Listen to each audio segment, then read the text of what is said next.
तो इस कहानी के शुरू में हमें एक अंधेरा जंगल दिखाया जाता है जहाँ एक बच्चा भाग रहा था, किसी से डर कर या किसी से बचकर। सीन कट होता है और हमें इसी जंगल के दरमियान से गुजरती एक सड़क पर एक रेड बस दिखाई जाती है। थोड़े ही आगे जाने पर इस बस को एक दरख्त की वजह से अपना रास्ता ब्लॉक मिलता है, इसलिए इस बस ने एक दूसरा रूट ले लिया। ये जाने बगैर कि आगे कोई खतरा भी हो सकता है। वहाँ पर हम कुछ स्केलेटन भी देखते हैं और आगे जाने पर सारे दरख्त भी एक गेट से खत्म हो चुके थे। अचानक ही धुंध ने चारों तरफ से उन्हें घेर लिया था। बस में बैठे हुए बच्चे भी डर कर बाहर रोड की तरफ देखते हैं, क्योंकि एकदम से ही ड्राइवर को बस रोकनी पड़ी थी। उसने नीचे उतर के देखा तो सामने एक मरा हुआ हिरन था, जिसे वो ठिकाने लगाते ही जैसे ही पीछे मुड़ा तो एकदम से शॉक रह गया। अगले ही मिनट जब वो बस में दोबारा चढ़ा तो हमने देखा कि उसके पीछे कोई आदमी था जिसने बस ड्राइवर को गन पॉइंट पर लिया हुआ था। वो सब बच्चों को भी धमकी देकर अपनी सीट्स पर बैठने को कहता है। सभी उसकी बात मानने लगे और एकदम से इसी बस में बैठे हुए एक बच्चे को याद आया कि उसने न्यूज में इस आदमी के बारे में पढ़ा था। वो एक सीरियल किलर था और अभी कुछ ही दिन पहले जेल से भागा था। सिर्फ यही नहीं, डरा देने वाली बात ये भी थी कि ये आदमी सिर्फ टीनेजर्स को ही मारा करता था। ये कह लें कि वो एक साइकोपैथ है। इस आदमी के कहने के मुताबिक ये लोग सब करते रहे। इन्होंने अपने फोन भी विंडो से बाहर गिरा दिए और ड्राइवर अपनी बस चलाता रहा। और चलते हुए ड्राइवर ने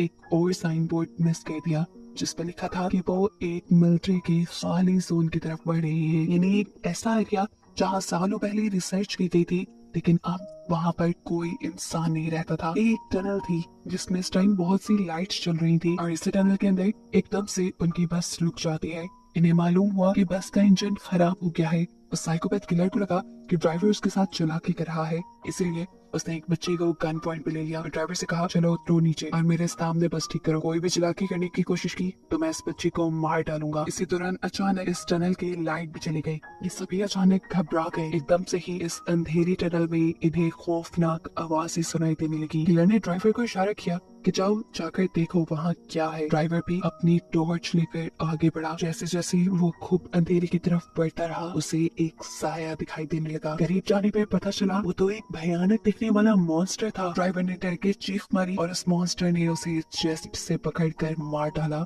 अंदर बस में बैठे हुए लोग ये सब कुछ देख रहे थे। वो किलर भी उस लड़की को लेकर जल्दी से बस के अंदर ही आ गया। ये लोग चिल्लाने लगे थे। किलर इन सबसे खामोश रहने को कहता है ताकि वो मॉन्स्टर ने देख ना पाए, सुन ना पाए, और तेजी से बस स्टार्ट करने की कोशिश करता है। लेकिन यहाँ पर बस की चाबी नहीं थी। वो तो थी अभी तक ड्राइवर के हाथ में, जिसे वो मॉन्स्टर मार चुका था।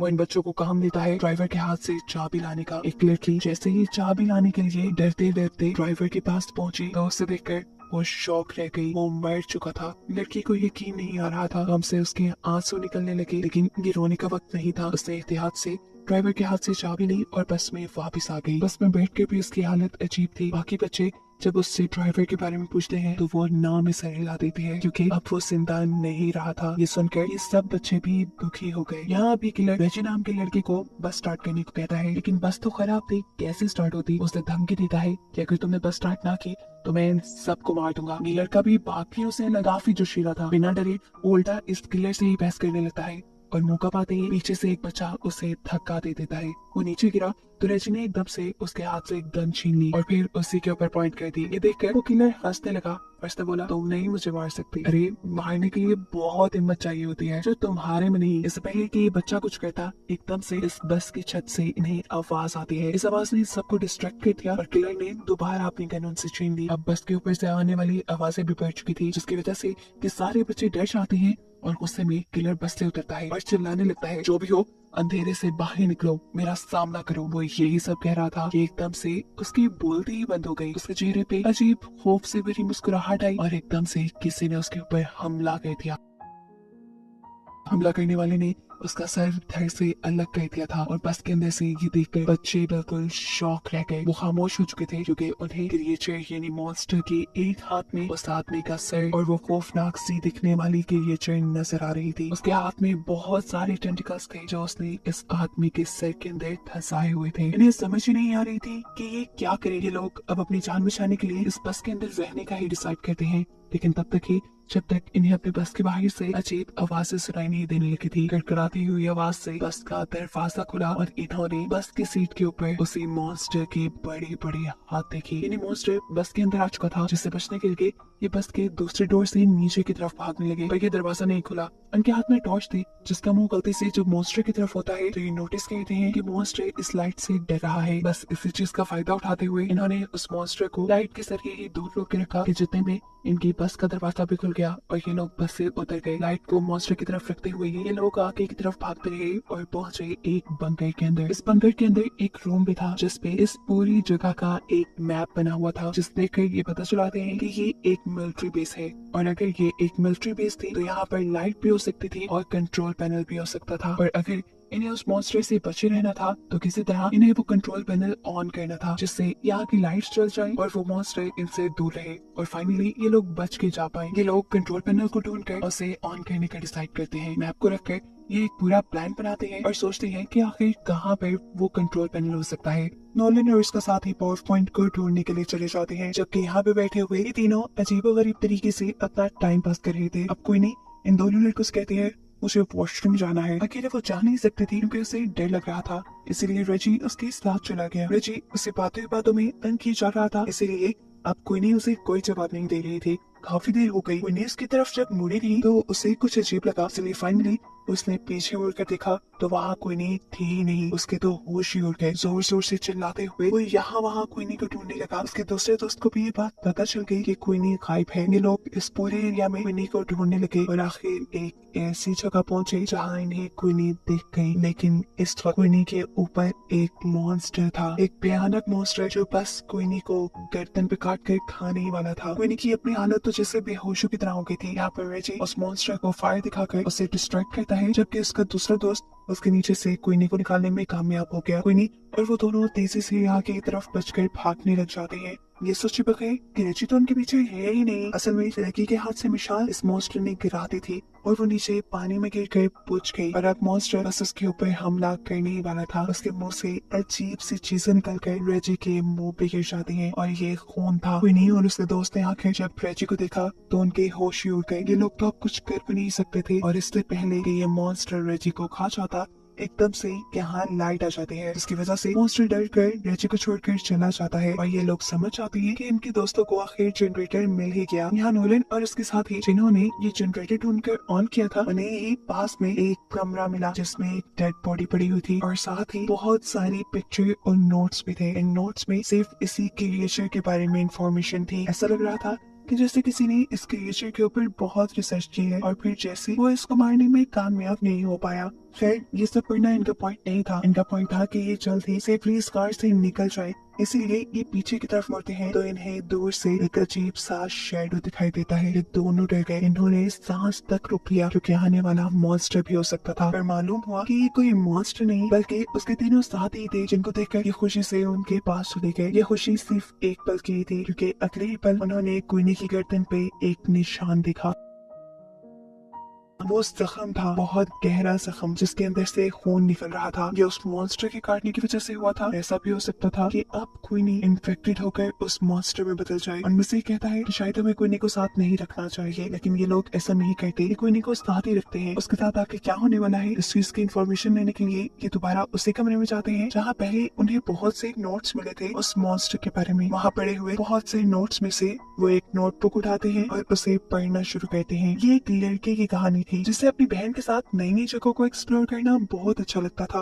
पर ऐसे ही ये लोग एक दिन एक्सप्लोर करते करते इस मिलिट्री बेस तक आ गए। वो लड़का जिसने ये कहानी लिखी थी वो यहाँ के मैप को गौर से देखता रहा और पीछे ही रह गया, जबकि उसकी बहन आगे आगे बढ़ती रही और एकदम से वो शॉक हो गई जैसे उसे टनल के अंदर कोई अजीब चीज नजर आई हो। पीछे जो उसका भाई खड़ा था वो जैसे ही उसकी तरफ देखता है तो अब बहुत देर हो चुकी थी। टनल के अंदर से चीखने चिल्लाने की आवाज आ रही थी। इससे वो खुद भी डर गया और अंदर जाकर अपनी बहन को बचाने के बजाय वो जंगल की तरफ भागने लगा ताकि वो अपनी जान बचाकर यहाँ से जा सके। ये वही सीन है जो हमने मूवी के स्टार्ट में देखा था। इस टाइम ये बच्चा तो यहाँ से चला गया, लेकिन अब उसके दिमाग में ये इंसिडेंट रह गया था। उसके दिल में ये बात रह गई थी कि उसकी लापरवाही की वजह से उसकी बहन मारी गई, और अब वो उस चीज से बदला लेना चाहता था जिस चीज ने उसकी बहन को मारा था। सालों गुजरने के बावजूद भी वो कुछ नहीं भूल पाया। उसने इस मॉन्स्टर के ऊपर रिसर्च की, उसके बारे में एक एक चीज पता चलाई, और फिर प्लान किया कि कैसे वो इस मॉन्स्टर को मार सकता है। उसने मॉन्स्टर को मारने के लिए एक मशीन तक बना डाली थी, लेकिन इससे पहले कि वो मॉन्स्टर को मार पाता, उसकी बुरी किस्मत के मॉन्स्टर ने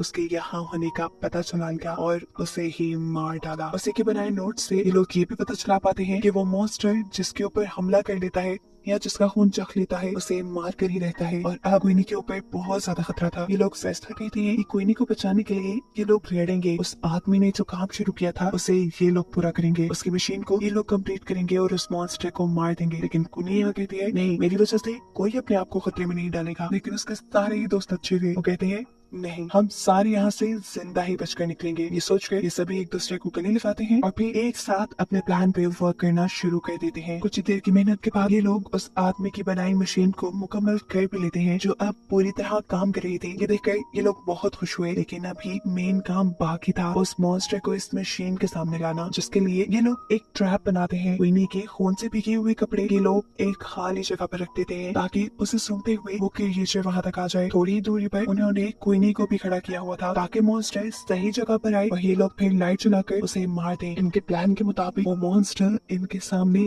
आया भी। खुशबू सूंघते हुए उसने क्वीनी के कपड़े भी उठाए, लेकिन ये क्वीनी नहीं थी। वो जान गया था ठीक इसी टाइम पर नोलन को वो ट्रिगर नीचे करना था, लेकिन बदकिस्मती से वो ट्रिगर फंस गया और ऐसे मॉन्स्टर क्वीनी को ढूंढते हुए उसके पीछे आ गया। इससे पहले कि वो क्वीनी के ऊपर हमला कर देता, ठीक वक्त पे वो लोग उस मशीन का ट्रिगर ऑन कर देते हैं और बहुत सारी लाइट उस मॉन्स्टर पे पड़ने पर मॉन्स्टर क्वीनी को छोड़ देता है। क्वीनी और उसके दूसरी साथी तेजी से भागते हुए टनल से बाहर निकल आते हैं और यहाँ बेटी का साथी तेजी से भागते हुए उस मॉन्स्टर के पेट में स्टैब कर देता है। लेकिन इनकी बदकिस्मती कि उनके इस वार ने मॉन्स्टर का कुछ नहीं बिगाड़ा था। अब इन लोगों के पास बस यही हल था कि ये लोग अपनी जान बचाकर यहाँ से भागे। हाथों में मशाल लिए ये लोग बाहर की तरफ भागने लगते हैं, लेकिन अब मॉन्स्टर इनके पीछे पीछे था। वो दोनों लड़कियां तो तब की टनल से बाहर निकल गई थी। टनल से बाहर निकलते ही उन्होंने सुकून का सांस लिया और पीछे देखा जहाँ अभी तक उनके दोस्त नहीं आ रहे थे और अब उनके सामने मॉन्स्टर भी खड़ा था। डर से ये लोग कांपने लगे, लेकिन मॉन्स्टर बाहर नहीं आया क्योंकि बाहर रोशनी थी। इतने में ही